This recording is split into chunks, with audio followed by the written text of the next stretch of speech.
RAMIANDRISOA mpifantina ireo tetikasa ao amin'ny programan'asa Fihariana. Ny fia dia tolotra iray ao anatin'ny Fihariana ho fanatanterahana ireo velirano napetraky ny filoham-pirenena. Izy io dia fiompiana trondro andobo izay arahana miasa amin'ny ministeran-jono sy ny toe-karena manga. Ny mampiavaka ny fia dia ny Fihariana no manolotra ny drafitrasa, zany hoe efa volavolain'ny Fihariana zany ny momba ny pitsopitsony ara-kajy rehetra izay ho atolotra ho amin'ny banky. Izy io dia findramam-bola manomboka amin'ny 7 millions d'ariary ka hatramin'ny 184 millions d'ariary. Ny tahajanam-bola dia 900 ary ny vola dia averina ao anatin'ny 4 volana rahabe indrindra. Ny fia dia fiompiana karpa na tilapia. Ny tilapia kosa dia mizara roa, na ianao manao ny tilapia semi-intensif na ny tilapia intensif. Marina fa ny ministeran-jono sy ny toe-karena manga no manao ny fampiofanana ara-teknika rehetra mikasika ny tolotra fia Fihariana io.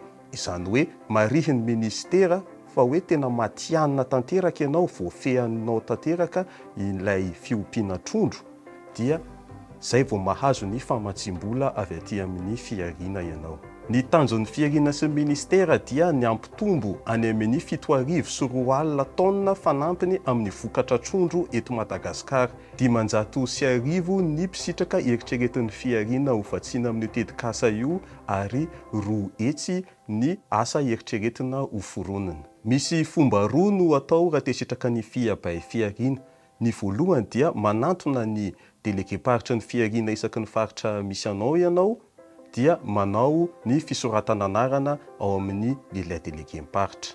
Ny faharoa dia miditra ao amin'ny site internet ny Fihariana ianao ka tonga eo amin'ny ilay pejy fahatelo dia misafidy ianao ilay programa hoe fia by Fihariana. Araka ny nambara teo dia efa vita moa ny drafitrasa, efa vitan'ny Fihariana ny drafitrasa ka misafidy ianao zany araky ny izay filanao, misafidy ianao hoe inona lay trondro ho atao, zany hoe tilapia sa karpa, ary avy eo koa misafidy ilay velaran'ny dobo-trondro izay mety aminao ary mifanaraka amin'izay ny vola indramana. Rehefa vita ny fisoratana anarana dia alefan'ny Fihariana any ministera ireo antontan-taratasy mba ho voamarina tsara hoe tena matianina, hoe tena manana ny traikefa tsara idirana anatin'le fiompiana trondro ireo mpisitraka. Vita izay dia alefan'ny Fihariana any amin'ny banky ny antontan-taratasy ny mpisitraka mba ho famatsiam-bola.